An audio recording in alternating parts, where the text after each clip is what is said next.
How's it going, everyone? Welcome to the Defiant Lion Show, Episode 3. I am joined here by Tyler Thibeaux, and we are going to be talking about Pizzagate, emails, the 2016 election, a little bit of everything concerning the topic. How's it going, Tyler?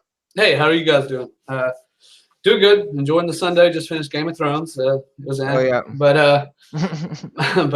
chilling at the house. I'm glad to be here. I think we have an interesting talk lined up for tonight. Oh, yeah.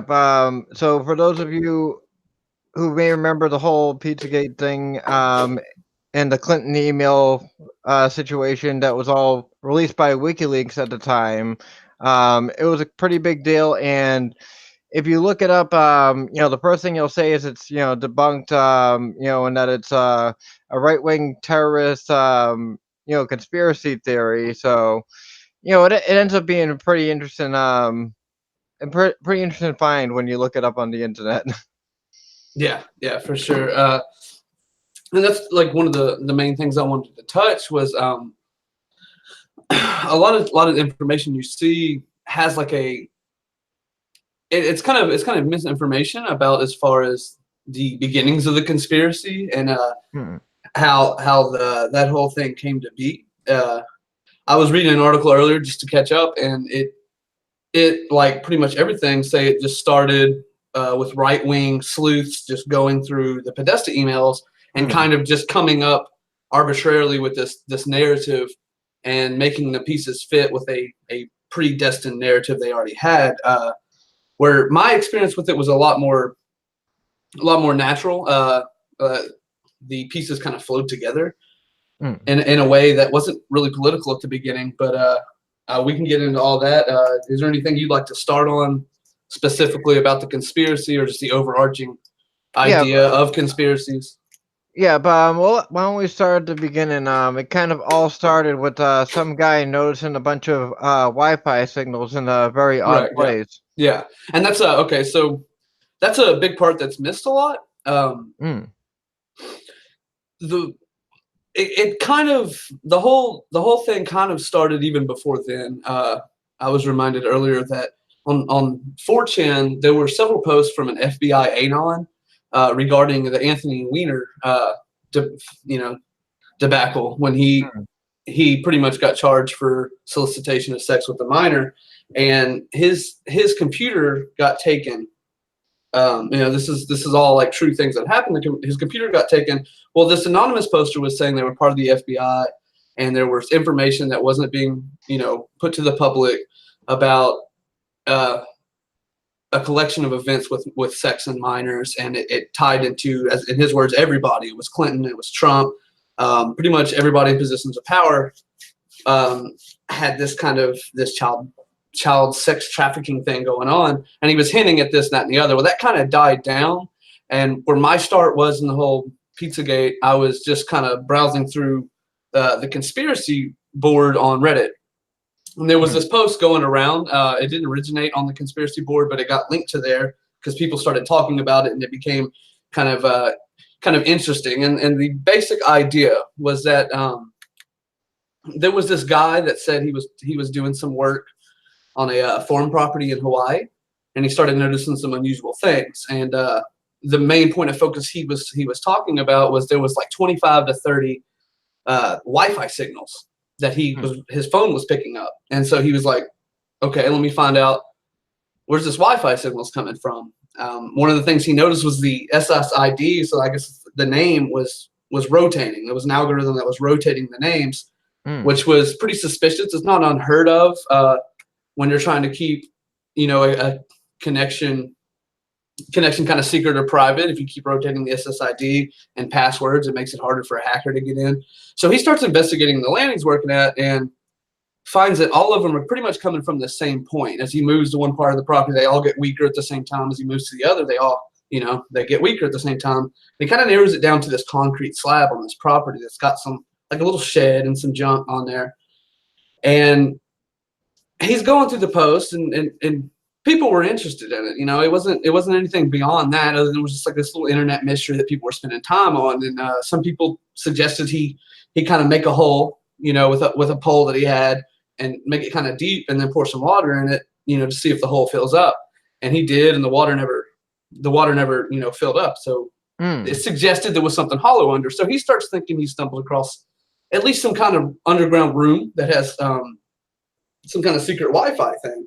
But really, what led that discussion was kind of pretty much got everybody hooked and started sharing the thing. Was he connected his owner, which goes by, I think his name was Dave Flintstone. In some emails, he goes by Dave Stone. It's either vice versa. His name is Dave Stone or Dave Flintstone.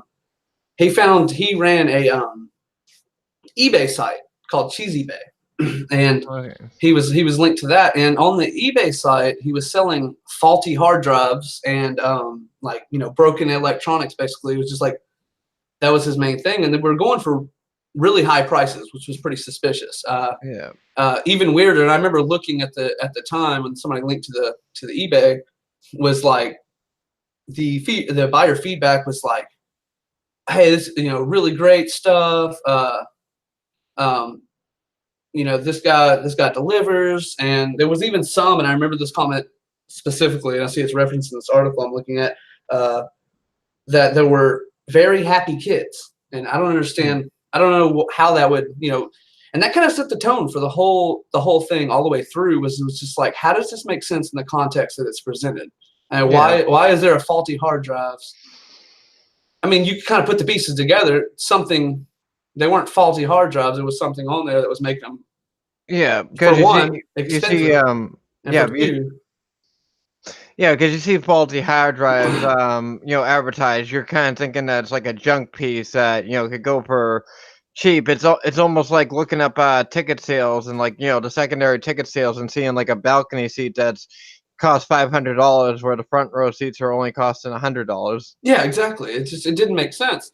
And then with the connection with like this dude's story that he's telling, and I realize it's just a story, but he was posting pictures. So I mean, if you look up Cheesy Bay, you can find a few infographics with the pictures that he's posting, the electrical wires that he say are high strength, which don't run anywhere else, but they're running underground at this property. He references work that they did where they actually cleared out some big water tanks from underground, and he wasn't aware if it ever got filled in, so it's very possible it was a hollow place. And so he's tying this all together, and everybody's pretty interested. They're all looking into it, into this Dave Stone guy. Somebody actually hacked his emails from the group and found a really strange email that, and I'll quote it here. It says, "Oh my goodness, I hope you found a sleep partner by now. If not, you must be exhausted. If you're going to need another sleep partner anytime soon, please write back. I have attached a photo, though it is not quite up to date. I can send a more recent one if you like. By the way, are you giving the back rub?" And it's signed by Dave. This is David Stone's email that got hacked. And the image attached was Mr. Potato Head. Yeah, but if that doesn't sound weird enough, find a sleep partner. Are you giving the back rub? Yeah, I really, I've never, maybe you have, maybe that's a northern thing. I've never heard, maybe it's a Hawaii thing. I've never heard, have you found a sleep partner by now? I mean, that basically sounds like code word for, did you find a hooker? Yeah, exactly. It's and that's what people were thinking. And the interesting thing about the whole thing is, so they hacked his email. This wasn't provided by the guy that was originally making the post. The post the guy was making, he posted the information he had and then basically ended it. I think I've stumbled upon some kind of like illegal porn ring or something, and that's why this guy has like some Wi-Fi signals. And then somebody took the initiative and actually hacked his boss's email and finds this email. And so when that happens, it's a lot harder to discredit. Like when you're seeing it happen, it's not like somebody found this email, was like, look, this is weird kind of, and let's make this story.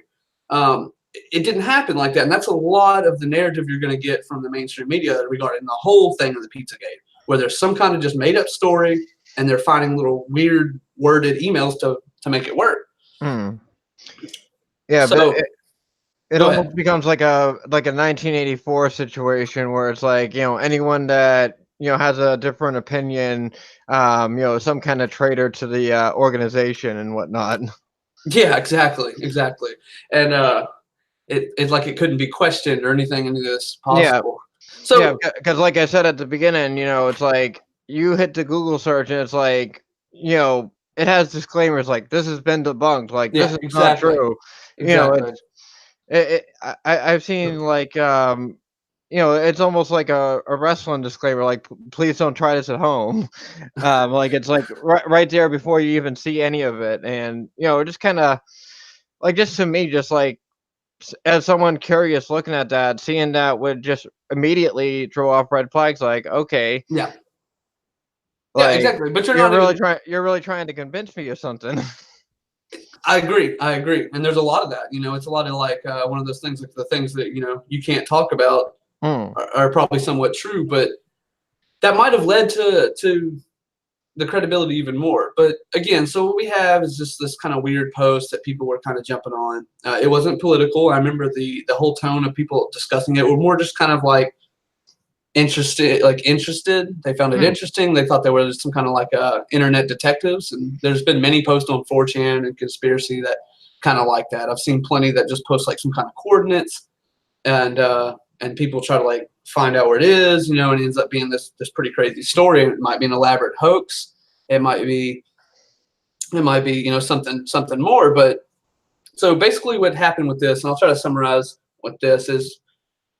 They started looking into this Dave Stone guy, who also goes by Dave Flintstone. I forget the exact specifics, but I think through like an IP search, they saw that he was also connected with a website under the name of Biff Skipman, and it was like a biffskipman.com, I believe it was, or something similar to that, where they connected it with this name Biff Skipman. That led to a really weird Facebook profile of Biff Skipman, which had a Mr. Potato Head as the profile image, which if you remember the David Flintstone email about Sleep Partner had a Mr. Potato Head as the attachment. That was like, I Hmm. attached a picture of me.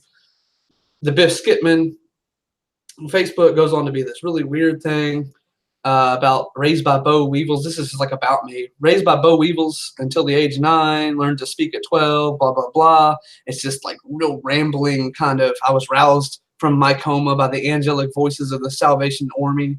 Just like this really weird, yeah, just like really weird rambling, like almost not even like humorous, just like this dude has like mental problems. But near the Yeah. end, he says it wasn't long before Cheese Bay. So I guess it could be a reference to Cheesy Bay. At least that's how we took it in the early days. Hmm. Which again, if you remember, was that eBay account that was selling the faulty hard drives Yeah. that was connected to this dude's. So anyway, so the victim of a costly trademark battle, blah blah blah. Presently, I reside in Hawaii. So there we have another strong connection with this Biff Skipman. Collecting recyclables and tending my candy wrapper garden. So this dude just seemed really weird.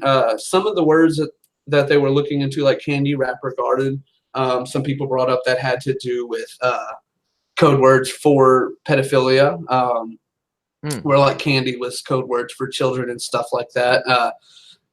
And that kind of, again, set the whole tone for the idea. But I think it's important to note that it wasn't political at this time, and Hmm. that kind of discredits that whole narrative that this is a right-wing conspiracy to stop Hillary Clinton, because that's Oh what yeah. you're going to see. That's what you're going to see now, that it was a right-wing conspiracy to attack Hillary Clinton.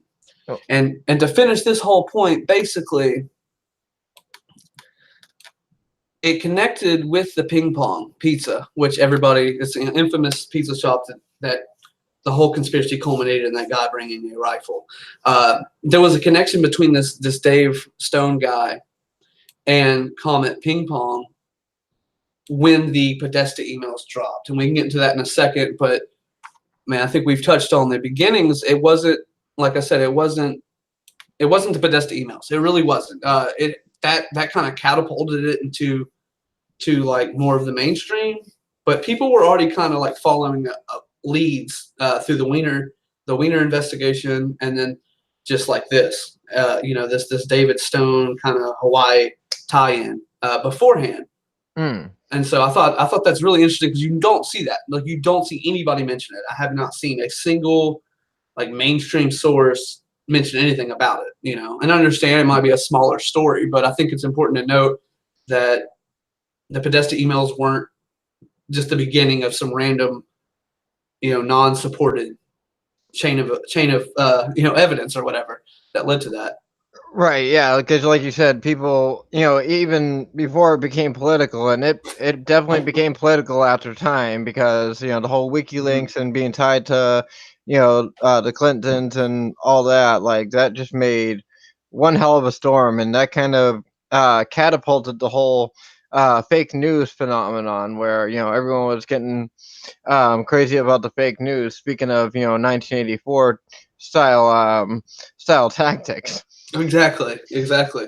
I remember specifically because this would have been the events like October 2015, I believe. Mm.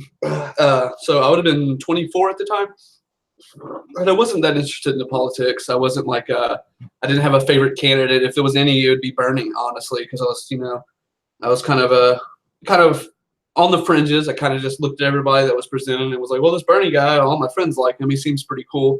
Mm. Um, I was just more interested in this like weird conspiracy thing. But I do remember, like fake news started to become talked about. Like I think it wasn't actually Trump that started using the term, but Mm.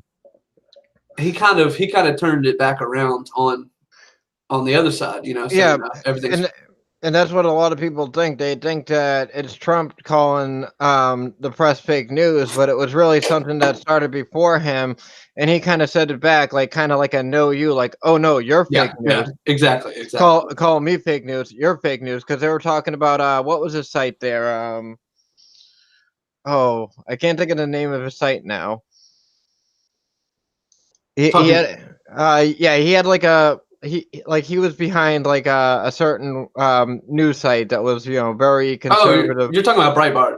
Breitbart, yes, Yeah, thank yeah, you. yeah, yeah, I could not think of the name for the life of me for some yeah, reason. yeah. Um, Right. Yeah, the Breitbart. It's definitely like that's like the calling card for for like the left to say, look at this, it's racist fake news. Yeah, definitely. But everything's racist. right. But I thought it was really interesting. Okay, so we had this concept of fake news that was starting to get talked about, and there was already this push that you could kind of feel that you can't trust independent journalism, you can't trust Facebook posts, you can't trust even to the point talking about 1984, you can't trust your own eyes and ears because you're biased and you have that inherent bias. I think that's what a lot of that it's about is it's like distrust everybody, even yourself. Only trust this media outlet. You only Yeah. trust the powers that be. They sanction this media outlet.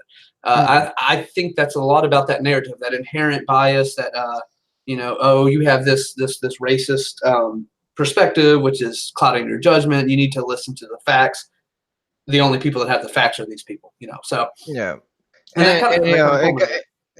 it kind of makes you think, because like if something is false or whatever, they wouldn't mind people talking about it, because they're just going to be talking about bullshit anyways. Exactly. Yeah. And It's actually, I was watching a Colin Coward. I'm not sure if you know who Colin Coward is, and he kind of said this, and it kind of relates. It's like you can tell how honest a person is how they relate to criticism, or where they stand, so to speak. He's like, if you go up to a supermodel and tell her that she's ugly, she's gonna be like, yeah, whatever. If you go up to a rich guy and call him a broke ass, like, while you're like working at McDonald's, like he's gonna be like, yeah, okay, yeah, okay, buddy. exactly. Um, Right. so it's like, it just goes to show you, like, if it's really not that big of a deal, you should be able to just brush it right off, with something, credible right there. Like, okay, like, this isn't true because obviously this. And it's like, now we're getting to a generation where it's like, we don't even want to talk about the dissenting opinions. We want to talk about only what the fact checkers and the Snopes of the world, tell us is real. Which, by the way, if you ever really look into things, they kind of twist their words into a way where it's like they're gonna seem the most favorable. They'll change the sentence up and then be like, oh, well, mostly true. Like Yeah. we Yeah. jumbled Yeah. we jumbled up the sentence, so then it became mostly true. No, yeah, exactly, Uh, exactly. It's like, eh, so and so claims, Michael killed 50 people, and it's like that's actually, actually false. Michael killed 48. So all right. yeah, I've seen that a lot. I've seen that a lot. Actually, sarcasm and liberty got popped with a fact checker notification. Like it buzzed in my phone. I got the notification like sarcasm and liberty has been flagged for fake news, and I opened up the link and like looked at it, and it was that video that was going around when the guy was questioning climate change and before humans existed, and it was like kind of like a political thing, and like it was more humorous than anything else because he like really jostled this guy about it and called him a fake scientist. Um, Yeah. and like we got the warning for it, and when I was reading it, it didn't even say that it was untrue. It just said faulty reasoning. It's Faulty like reasoning. it's like what the fuck does that mean? That's just a subjective, yeah. Or your fact checker is like, it's faulty reasoning. No, I Yeah. see that a lot. I see it a lot, and a lot of people, By, including the way, Trump, by the way, it took 5 scientists to tell us that took 5 scientists to tell us what. that little video had faulty reasoning. Oh, yeah. Yeah. They had to have a council. Yeah, Yeah, no. them scientists are working pretty hard. Like they could be curing cancer and going to the moon and all this kind of stuff, and doing all these things that we could drastically need in society. But no, they're trying to you know mark fake news about climate change. Yeah. From a small town independent journalist. No, but But it's so important because we're gonna die in 12 years. yeah. We were supposed to be dead already, but Oh yeah. We've survived like 10 doomsdays already, so we're good. yeah. But you can't question. But anyway, to get back on topic, so we had the whole fake news thing growing at the time, and I remember like no one at this point really knew about the whole Pizzagate thing. It wasn't talked about. Nobody that I knew even knew about it. It was just these people online, a small group. I can't give you a number how many people there were.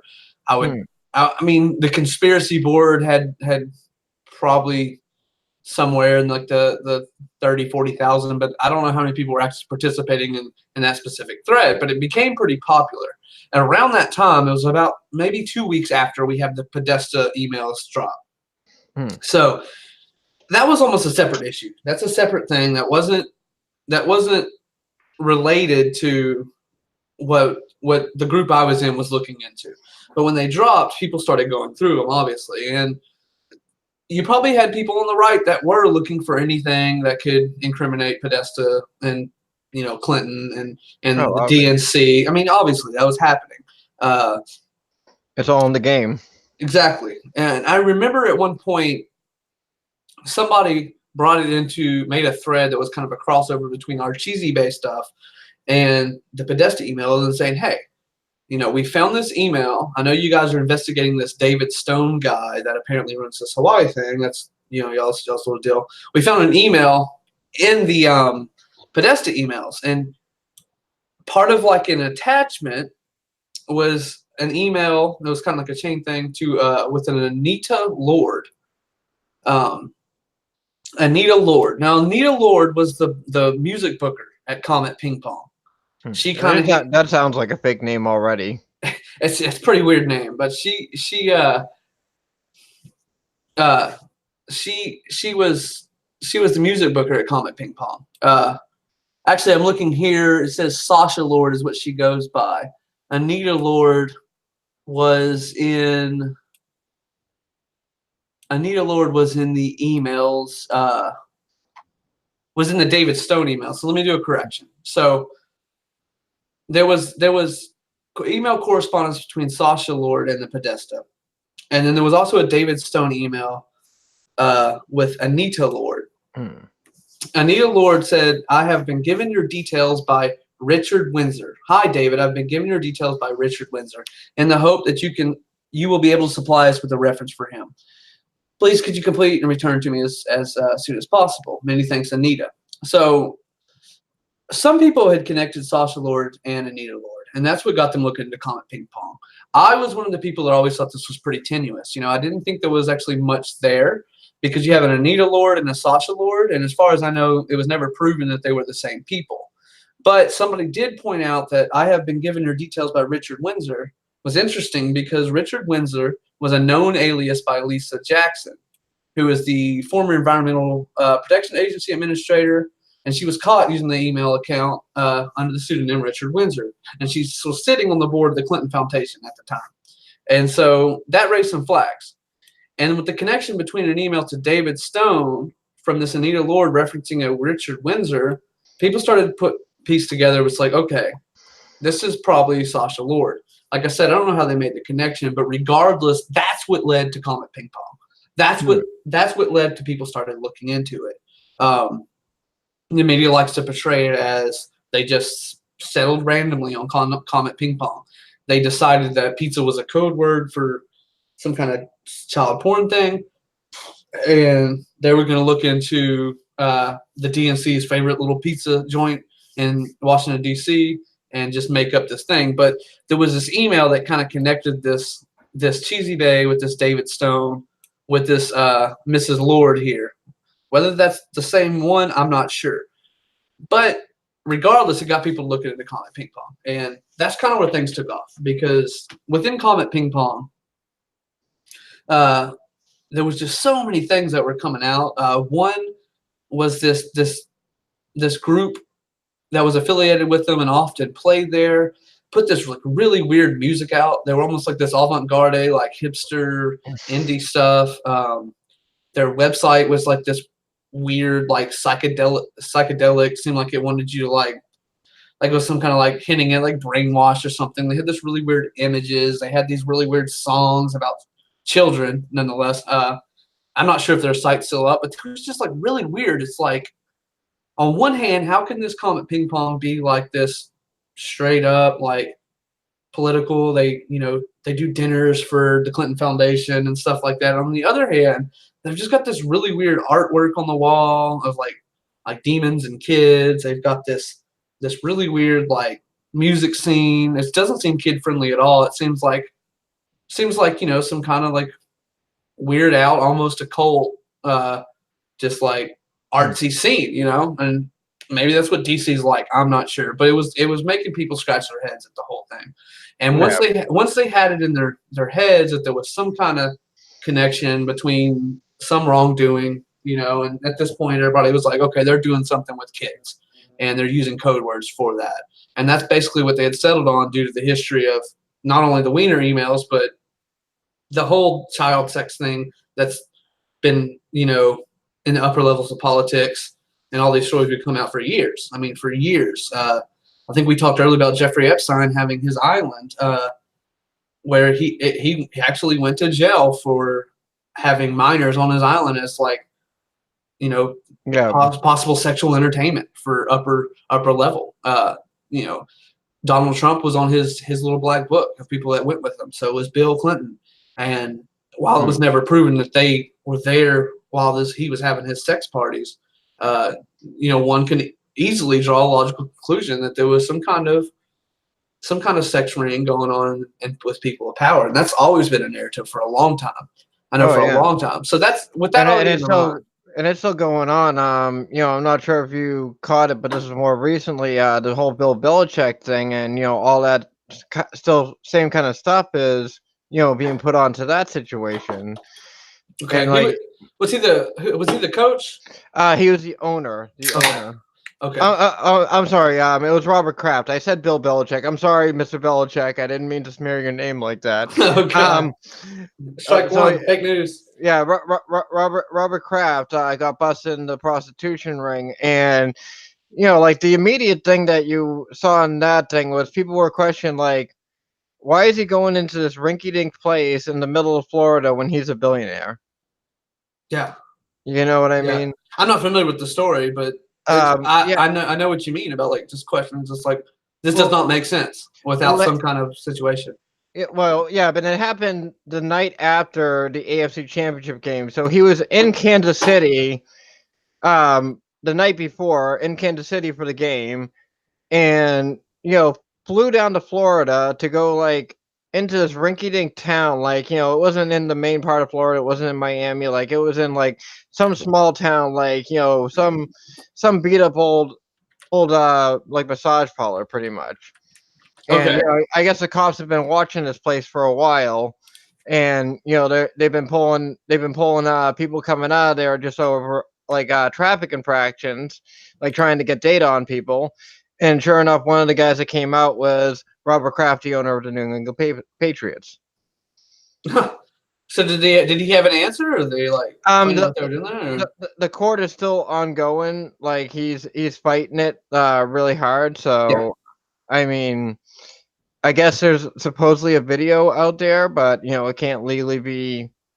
right. There's all these legal ramifications because we're dealing with billionaires here. We're Ex- talking about Bob Kraft, the owner of the Patriots and the Kraft macaroni. This man owns macaroni and football. Yeah, yeah, He might exactly, be more powerful than Trump. exactly. Yeah, probably so. And that's the thing.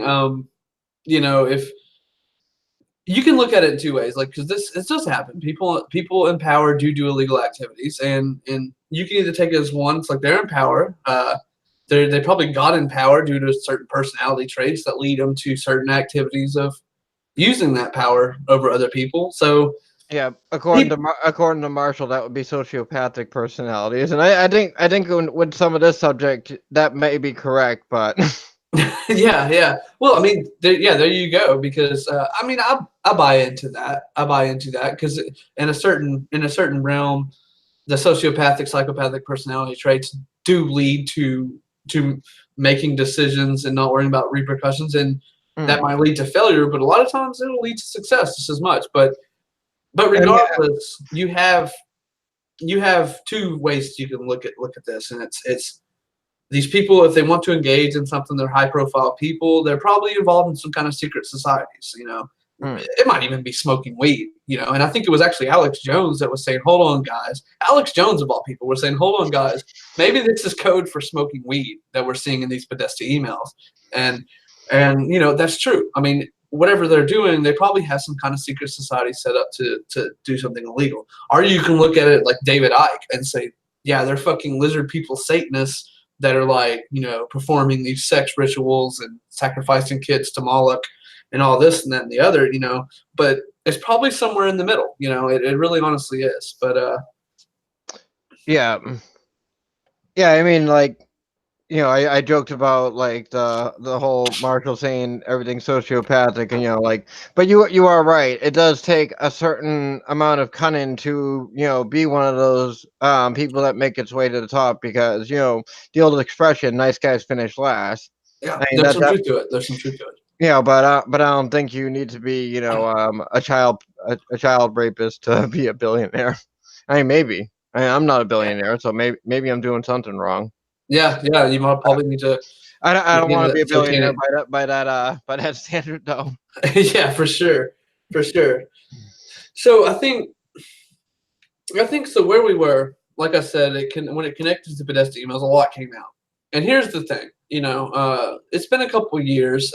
Back then, I might have been more ready to argue, the validity of the whole Pizzagate thing. I might have. I think a good part of me was like, yeah, there's something definitely going on, 100%. Now I've taken a step back, obviously. With the way it went, I don't think anybody in the groups that I was in discussing it were okay with that. There was a lot of people, even when things started getting extreme, were like, hey, we need to take a step back. We were onto something. We found something, but you guys are going way out. And there were even people saying, hey, there's like shills in here that are here to discredit, our investigations by just throwing us red herrings left and right, and getting us on leads that aren't true.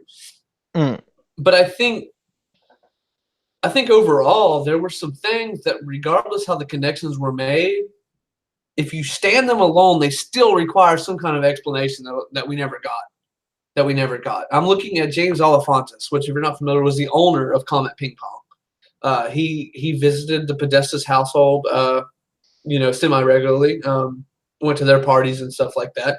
And so people obviously started looking into his Instagram account. And he's got, I don't know how much this guy posted, but he had a lot of kids of a lot of pictures of infants and children with like really weird descriptions. I'm just kind of going through them right here. and it's just like, let's see if I can find anyone. Like he has one where he's holding a kid, and it's got a yellow necklace around his neck and her neck, so he's like, you know, wrapping around both. And he hashtags chicken lovers, which people pointed out that had something to do with like some kind of like sex. It was like a like That was a South Park thing, right? I'm not sure. I'm not sure. But a lot of the things they were like, hey, this means this in sexual language. Um, and Yeah. I don't see anything completely here, but they were just like, there's a picture with a child with a bunch of money and comments. Comments aren't as interesting as I remember. I don't know if this person compiled one, but this dude seemed kind of weird. He has like pictures of him covered in blood and stilettos and like a dress doing some like drag stuff. And oh, here's one. Here's a drawing of a penis that's like ejaculating pizza, you know.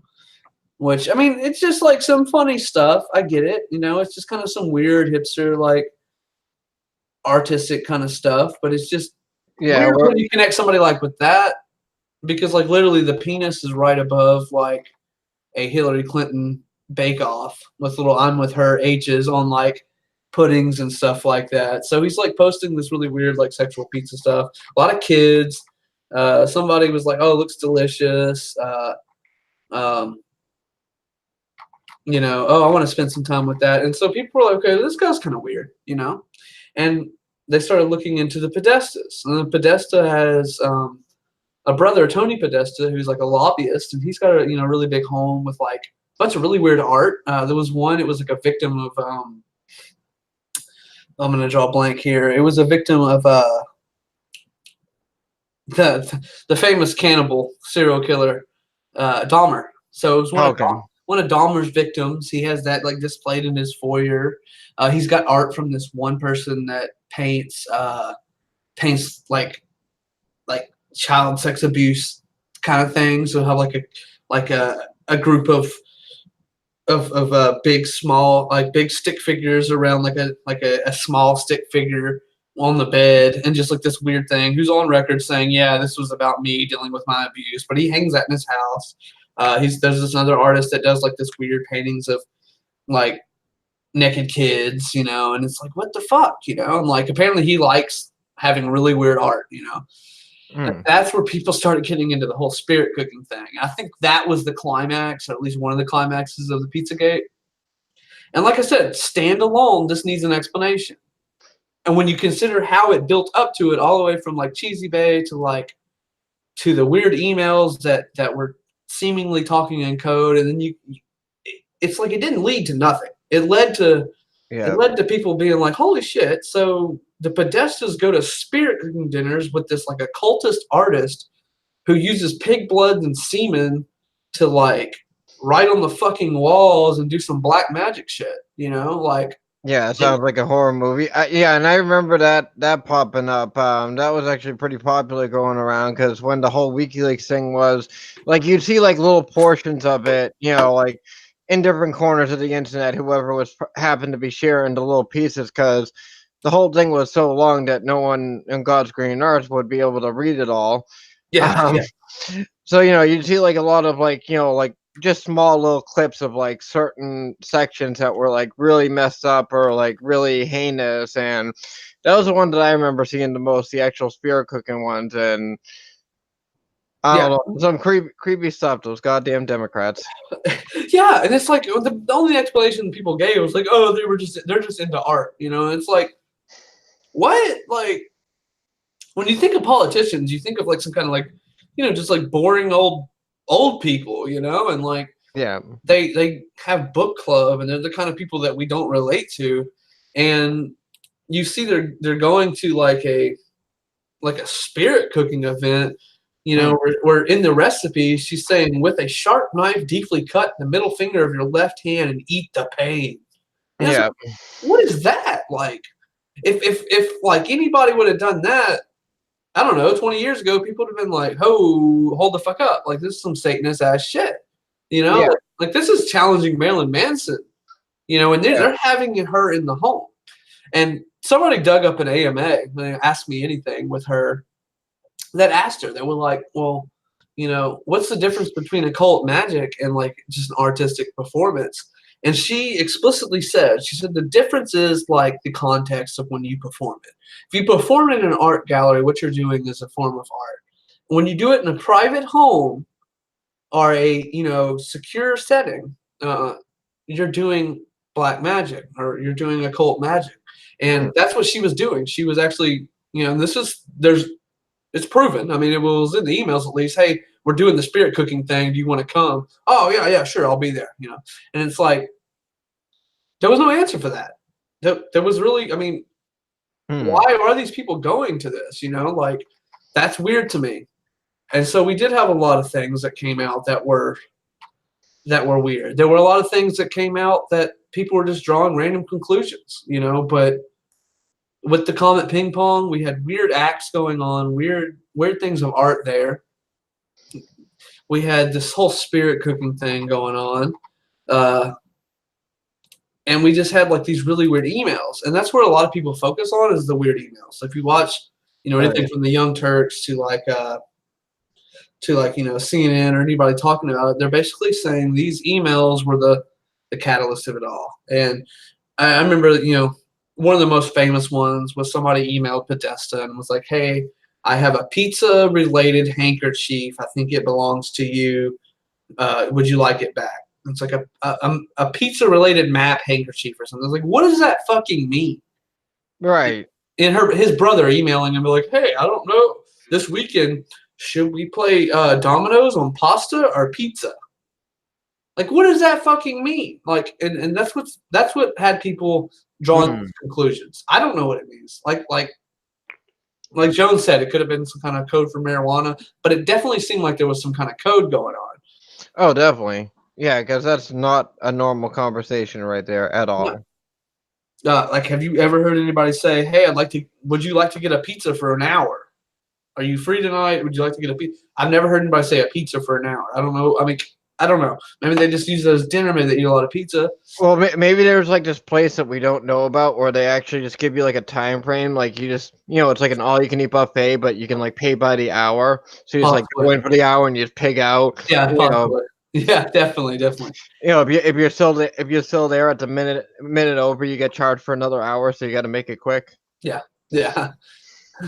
That's possible. And there was a lot of people being like, hey, you guys are overreacting. That's ridiculous. And I agree with it now. I think overall, what was interesting is that it wasn't unfounded. There was a lot of weird stuff, and it was a lot of weird stuff that was connected. It was so much weird stuff that was connected that there was just no rational explanation for it. And it's easy to discredit when they look at one email.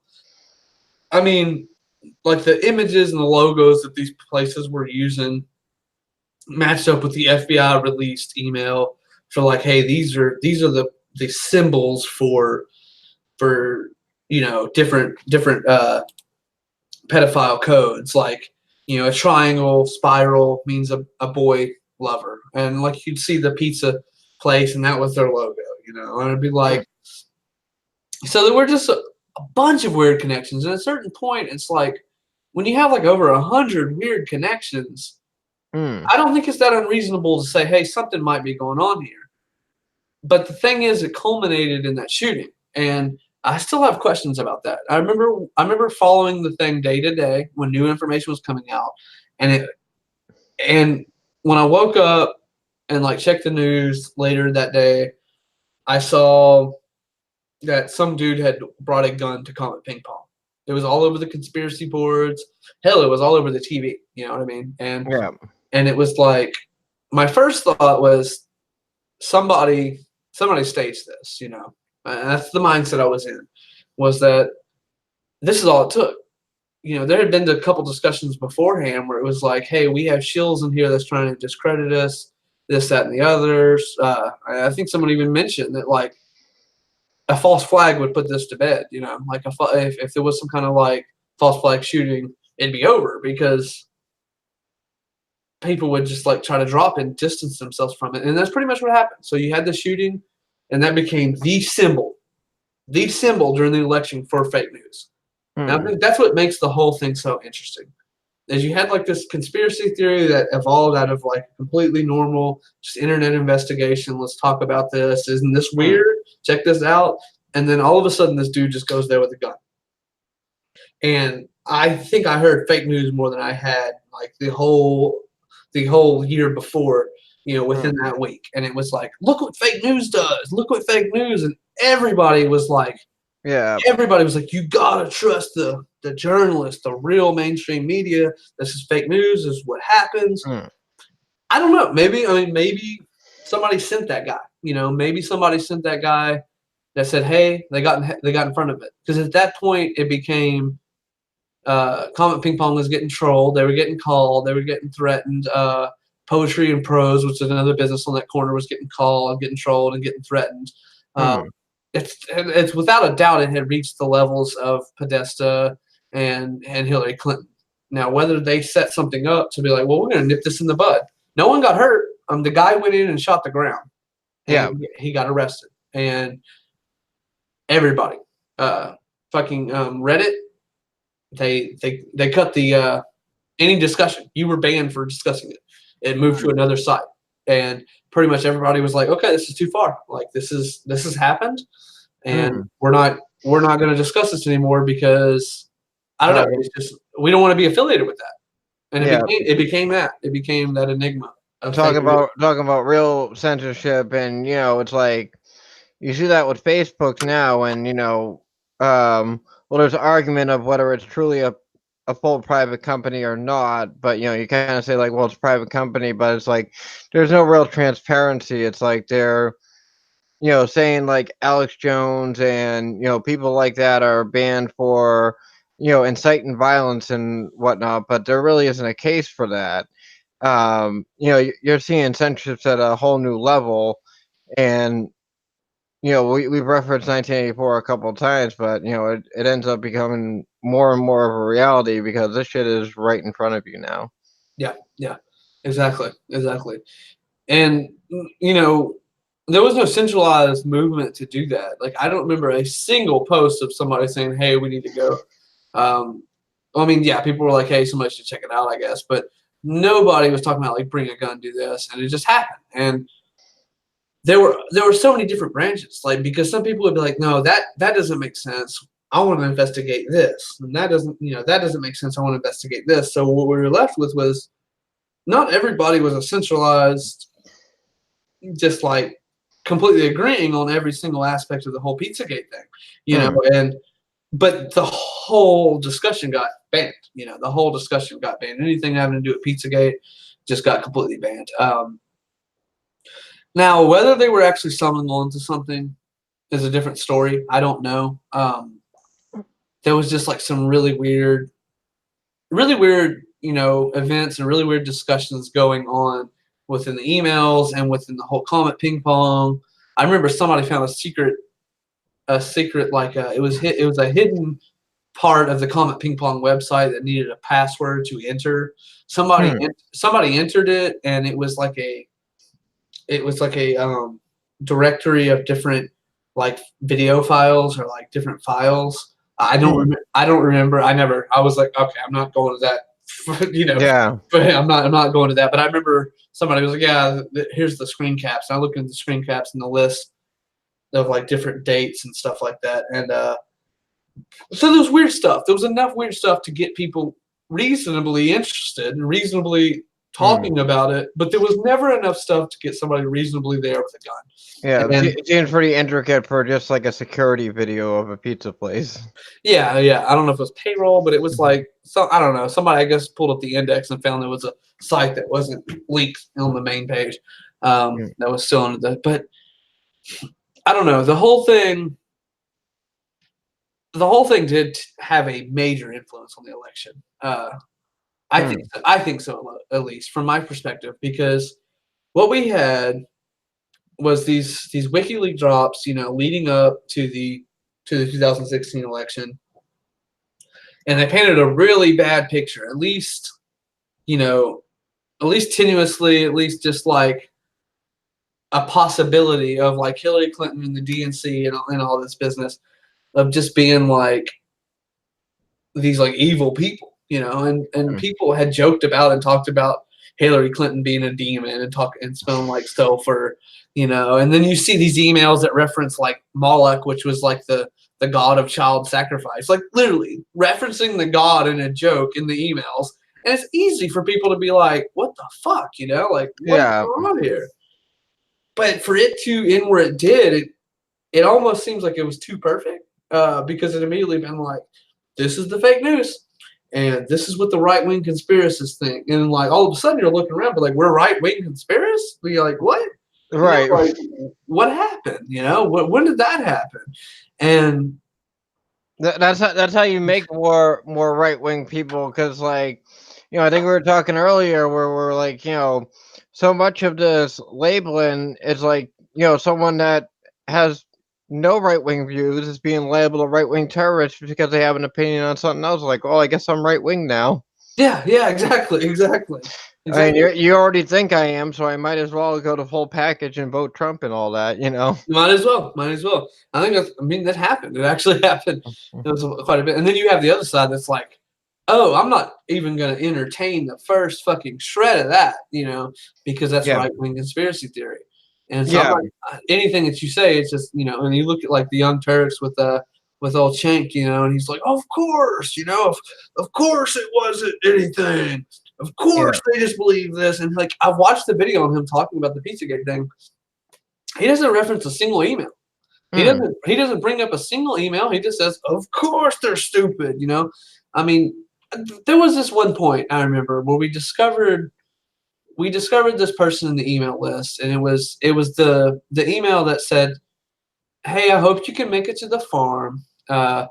We have the pool heated, and we're gonna have the children." And it listed the children's name with their age. Like we're gonna have, you know, Emily 11. We'll have old Jessica, you know, 9, and we'll have Todd, you know, 6, and they'll be in the pool for your entertainment. You know, Wow. they'll be in the pool for your entertainment, and it's like, what does that mean? You know, it's like, That just sounds wrong, like, even in plain language. it does, and it's not only that because so that enough will leave you scratching your head, and Mm.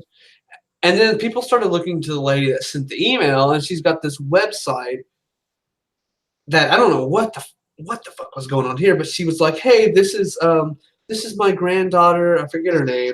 This is my granddaughter, and for a limited time only, this is like the website. I'm gonna find it in a second, so make sure I'm quoting it right. For a limited time only, you can spend some private time with such and such, you know, the granddaughter, and see her raw and uncut, and this, that, and the other." And it was like a site set up for like webcam footage or footage of the granddaughter. And that's the lady that was sending the email talking about they'll be in the pool for your entertainment. And so it Mm. wasn't just like this random thing. It was like these like, Yeah, it oh all connected. yeah, it was like, what the hell is going on? You know? Oh, yeah. And a lot of people don't realize that. A lot of people think it was just like a couple emails talking about pizza, and people just made up that it was, you know, Mm. that's got to be, you know, that's it. You know, we found out. And you know what it's like, and especially on the left, I know I don't mean to harp on the left, but let's be honest, I love it. I love harping on the left. Yeah, yeah, They just won't even have a discussion, not only on like, this subject, because, we don't really, this is seldom brought up now, especially, right. but in any issue, it's like they don't even want to have the discussion, just, shut it down. And, seldom do you see like leftists that actually want to speak their opinions and actually get into a debate about something. They're just like, oh no, fake news. Yeah, That you know yeah, that's false, and here's Snopes or a fact checker backing me, and it's like, they had to switch, like I said, with the switching up of the language and making it, you know jumbling it all around and getting to mostly true or mostly false or right, right. somewhat false. Like, what does all that mean? um You see that a lot. You see that a lot. It's you can immediately discredit someone's perception because somebody else told you it's fake news. You know, it's like mm, it's just crazy. So I pulled up right here exactly what I was referencing. This is one of the emails, one of the top emails that was like, hey, this is some weird shit. The email itself said, Let's see. With enormous gratitude to advance man extraordinaire Haber, I am popping up again to share excitement about the reprise of our gang's visit to the Forum in Lovettsville. And I thought I'd share a couple more notes. We plan to heat the pool, so a swim is a possibility. Bonnie will be Uber service to transport Ruby, Emerson, and Maeve Lozado, 11, 9, and almost 7, so you'll have some further entertainment. And they will be in that pool for sure. And with the forecast showing prospects of some sun and a cooler temp of the lower 60s, it suggests you bring sweaters or whatever. Okay, maybe it's just how rich people talk, and that's the thing. You can look at this and you could be on the Young Turks and saying you're of course all you want. Say, that doesn't mean anything because maybe this is how people talk. But then you go to look at Tamara Lazzetto, who runs a website called Evie's Crib. The headline saying, Evelyn is growing up. Soon she will be the queen of the entire US of A. Right now, for a limited time only, you can spend some time with her online, raw and uncut. Take advantage of this now, as in the future she will have the power of life and death over you. Like, what? And so That's some crazy shit at the end right there. I think any reasonable person can look at these Pizzagate investigators and be like, okay, they're not as crazy as the media was painting them to be. Like they were seriously looking at something and being scratching their heads and being like, what the hell does this all mean? Mm. You know? Yeah, this may actually need a second episode. I think we'll kind of go more into things stemming from this, like the 2016 election, the fake news. I would Sure, like to, sure. I would love to do a full episode just on fake news. Yeah, definitely, definitely. So I'm gonna cut this short because we're almost running on the hour now. I We think. sure are. We sure are. Yeah, it was a good show, so we kept on rolling. So So I'll just cap. I'll just do a quick cap on why I thought it was interesting to have a show on it. So for one, a lot of people don't know the origins of it. They don't know. They don't know that it goes beyond just the Podesta emails, uh, and it really does. And then a lot of it has to do with the whole dialogue in the right versus left in the United States now about what qualifies as a credible source. This was the pinpointing. This was the defining moment in the 2016 election, at least for me and a lot of other people, about what's acceptable to listen to, and it turned it on the head of who we're supposed to listen to and what's fake news, what's not. Are we supposed to only listen to mainstream media, or and that's what we had, and that's what we had. And I thought it's a very interesting conspiracy. There's a lot of things that weren't answered. There's a lot of things I can see now that were just tenuous connections that were just made out of thin air. But there's a lot of things that still leave me scratching my head to this day, and I think it played a major role in how people kind of were looking at information, during the mm, 2016 election. But sure, we'll go on about fake news maybe another time. yeah, It'd be great. yeah, because especially where you said it's like there was a lot of missing information. You see that more and more because you get a big story and then it kind of has that missing hole or kind of misinformation, and then you're on to the next news story, or they'll Yeah, yeah, they'll they'll retract a couple of things that they got wrong in the first thing, and but then it will be all forgotten because that first image is already spiraled around the Facebooks and the Twitters and yeah, whatever else. So yeah, we're gonna. I mean, that could be a whole like 5-6 episodes going into yeah. all that crap. Yeah, it's Um, like you said, you didn't even remember because it was so buried under all these other news. Like people oh don't yeah, even know about it anymore. yeah, because it's just like the next thing happens, the next thing happens, the next thing happens. Like they're trying to like pile us on with all this crap. Um, you know, Definitely. um, well, thank you everyone that came into view the DL Show episode 3. Just a quick disclaimer: everything you heard tonight is fake news. Yep. So just discredit it all. Not Donald none of Trump. Donald Trump 2020. yeah, none of this is real. This is all fake news. So just keep that in mind. Don't take any of this seriously. Wink, wink. Um. Yeah. All right. So yeah, thank you for coming, and we'll see you again hopefully next week. I don't have anything particularly scheduled, but You know me, I'll do things at random. I'm gonna try and keep this at every week thing. I had vacation last week, but we'll see you next time either way. Signing out. All Thank right, you. later on, guys.